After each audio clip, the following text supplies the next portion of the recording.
Welcome to this 5th Edinburgh Tourism Action Group Technology Tourism Conference. It's great to see so many people here. It's a sign really of, in these last 5 years, how interest in the sector and developments and innovations is really growing apace. And in Edinburgh, we think that's incredibly important because tourism means so much to the economy here. I'm going to just give you some practical little tips first, and then I'm going to ask you a question. So, the point of today is really to mix the technology businesses and tourism businesses. So you'll see you've each got a badge on. The red badges are for digital businesses, and the blue badges are for tourism businesses. It's just a little visual indicator to help you mix and help you enjoy the rest of today. You'll have also seen a video on your way in, which is a video which has been put together of Edinburgh tourism businesses. Some of these are professional videos, some of them are in-house videos. And during the course of today, you'll hear about the importance of video in our tourism promotions in the future. Later on, I'm going to give you a little bit of a sense of the structure of how today works. I'm actually going to do a bit of research here. People with an Apple iPhone, could you put your hands in the air?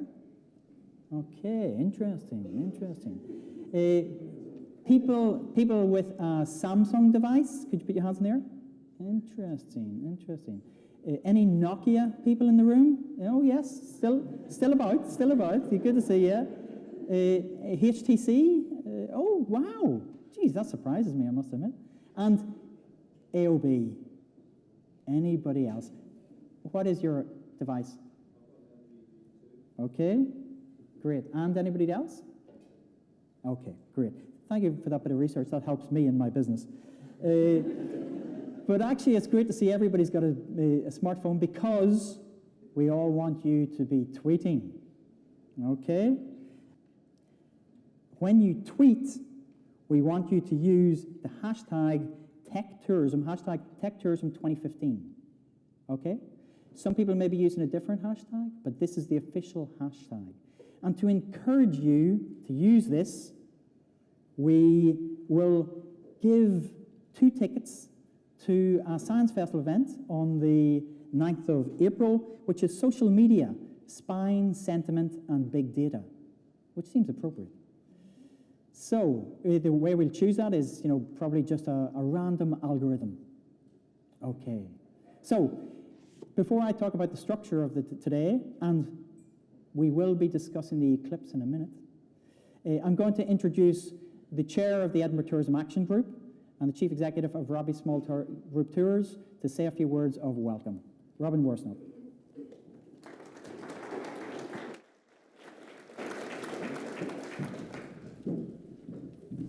Morning, everyone. Great to see you all here at, the 5th of these. I was just reflecting back to 4 years ago in 2011 when we had our first ETAG Tourism Technology Conference, how I don't even think, ETAG didn't even have a Twitter account.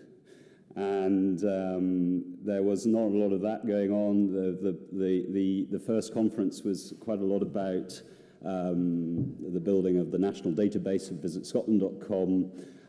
One of the speakers there is here today. It's great to see Andrew Jacks here from Apex Hotel. We talked about, if I remember rightly, development of an app about for the Apex Hotels. It's great to see the sort of enthusiasm across the sector for this subject and how the sector has grabbed it and taken it forward. And I just wanted to take this moment to thank, in particular, Scottish Enterprise's support for this whole programme, and in particular, Kathy Malone, who's done sterling work across this subject in her work at Scottish Enterprise and working for ETAG, developing all sorts of technology Tuesday programs, etc., which has been very much supported and engaged with by the sector. As James said, today is about networking across the tourism and the technology sectors and finding solutions that will deliver on visitor experiences.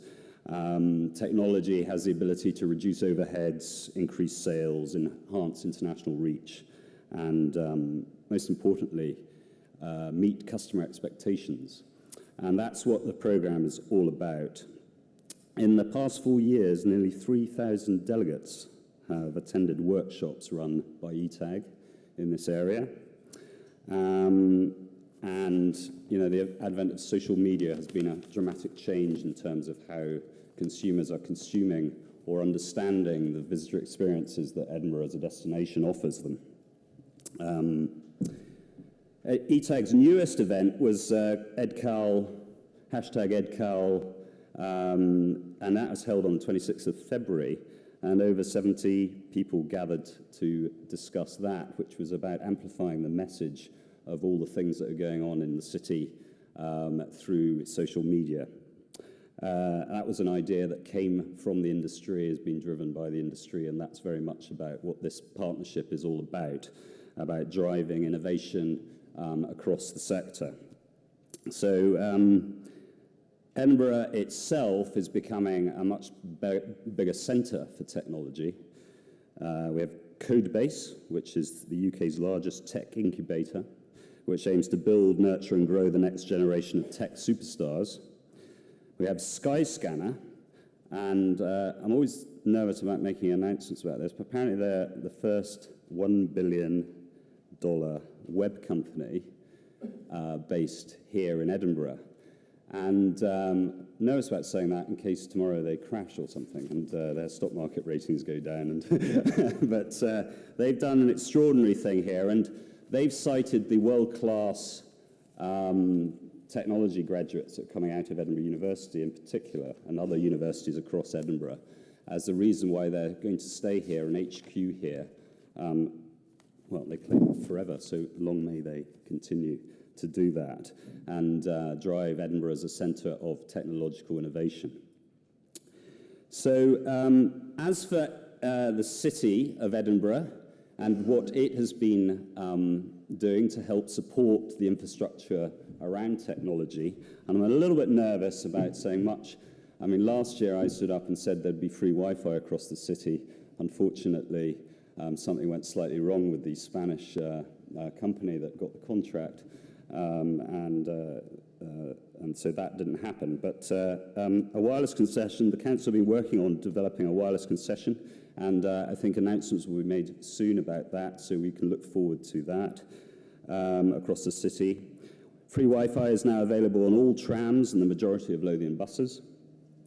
Free public Wi-Fi is being rolled out in approximately 40 of the city's key cultural venues, including the National Museum, Botanic Gardens and Queen's Hall. And the broadband connection voucher scheme, which grants SMEs up to £3,000 to upgrade their internet service, has received over 400 applications and is set to be extended for another year. Now, that is allowing businesses to put in high-speed internet infrastructure into their premises. And it is actually quite an expensive city, Edinburgh, to often do that, especially in the old and new towns because of the Georgian infrastructure, etc. So that is a real help for the city and an initiative out of the UK government, which Edinburgh has been able to benefit from. So all of these initiatives benefit tourism, the digital sector, and most importantly, they enhance our visitors' experience when they come here. And to compete on the international stage, Edinburgh has to be a capital city of renown, and it has to provide exceptional sort of internet services to visitors because that's what they expect. And today I think we're going to hear an awful lot about some of the technology companies, some of their applications going forward, and see a bit of future gazing to give us the edge going forward. So I'll just take this opportunity to thank you all for coming. Enjoy the day. So thank you very much. Enjoy your day.